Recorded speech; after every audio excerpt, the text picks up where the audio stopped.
கிறிஸ்து பிறப்பு விழா காலை திருப்பலி. நற்செய்தி பகுதி யோவான் பிரிவு 1 அருள்வாக்குகள் 1-18 வரை. இயேசுவின் மூதாதையர் பட்டியல் மத்தேயு நற்செய்தியில் ஆபிரகாமிலிருந்து துவங்குகிறது. லூக்காவில் ஆதாமிலிருந்து தொடங்குகிறது. யோவான் நற்செய்தியில் மூதாதையர் பட்டியல் கடவுளிடமிருந்தே தொடங்குகிறது. யோவான் நற்செய்தியாளர் மூதாதையர் பட்டியலை கடவுளிடமிருந்தே ஆரம்பிக்கின்றார். நற்செய்தியாளரான யோவான் மட்டும் கிறிஸ்து பிறப்பு கொண்டாட்டத்தை பெத்லகேமோடு நிறுத்தவில்லை. கிறிஸ்து பிறப்பு எங்கே நிகழ்ந்தது என்பதை விட ஏன், யார் என்பதை குறித்தே, இறையியல் செய்தியை குறித்தே நற்செய்தியாளர் யோவான் சிந்திக்கிறார். எனவே கால வரம்பில்லாத நித்தியத்திற்கு பயணம் செய்து இயேசு கிறிஸ்து என்ற நபர் யார் என்று வெளிப்படுத்துகிறார். நற்செய்தியாளர் யோவான் எழுதிய இந்த பகுதி மிகச்சிறந்த பகுதி. இந்த பகுதி கிறிஸ்து பிறப்பு விழாவின் இறையியலை நமக்கு வழங்குகிறது. கிறிஸ்து பிறப்பு விழாவில் நடைபெறுகின்ற திருப்பலியில் மற்ற நற்செய்தியாளர்கள் வரலாற்றுக்கு முக்கியத்துவம் கொடுத்திருப்பார்கள், ஹிஸ்டாரிக்கல் டைமென்ஷன். ஆனால் யோவான் நற்செய்தியாளர் மட்டும் மறைபொருளுக்கு முக்கியத்துவம் கொடுக்கிறார், மிஸ்டரி டைமென்ஷன். யோவான் நற்செய்தியாளர் இயேசுவின் அற்புதமான பெயர் வார்த்தை என்று குறிப்பிடுகிறார். எனவே தீவனத் தொட்டியில் இருந்தவர் கடவுளின் வார்த்தையானவர், கடவுளின் சுய வெளிப்பாடு அவர். படைப்பின் தொடக்கத்தில் படைப்பில் இருந்தார், அவர் வழியாகவே எல்லாம் உண்டாயின.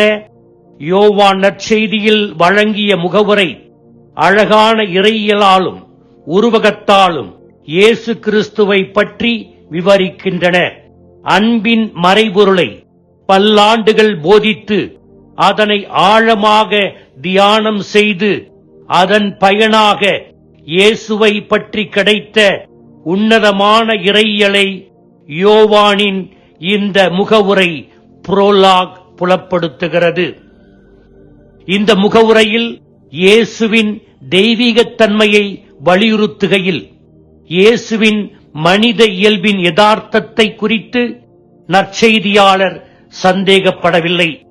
யோவான் தன்னுடைய நற்செய்தியில் முகவுரையில் இயேசுவின் பிறப்பை ஒளியின் விடியல் என்று அறிமுகப்படுத்துகிறார். அவர் உலகத்திலிருந்து தீமையின் ஒளியை அகற்றுவார். யோவான் 8:12 நாம் வாசிக்கிறோம், நான் உலகிற்கு ஒளியாக இருக்கிறேன் என்று பின்னாளில் சொன்னது இயேசுவின் பிறப்புக்கு ஒளி ஒரு சரியான சின்னமாக அமைந்துள்ளது. ஒரு ரபி தன் சீடர்களிடம் எப்போது இருள் போகும், ஒளி உண்டாகும் என்று கேட்க ஒரு சீடன் தூரத்தில் பசுமாட்டுக்கும் மானுக்கும் உள்ள வித்தியாசத்தை சொல்ல முடியும் என்றால் வெளிச்சம் வந்துவிட்டது என்று அர்த்தம் என்றான். ராபி அவனிடம், நீ பதிலுக்கு அருகில் வந்துவிட்டாய் என்றார். இன்னொரு சீடன் எழுந்து தூரத்தில் உள்ள பீச் செடியையும் ஆப்பிள் செடியையும் பீச் மலரையும் ஆப்பிள் மலரையும் என்னால் வித்தியாசப்படுத்த முடியும் என்றால் அப்பொழுதே ஒளி புலர்ந்துவிட்டது என்று அர்த்தம் என்றான். ராபி அவன் பதிலை கேட்டு பரவாயில்லை என்றார். இதற்கான பதில் சற்று வித்தியாசமானது.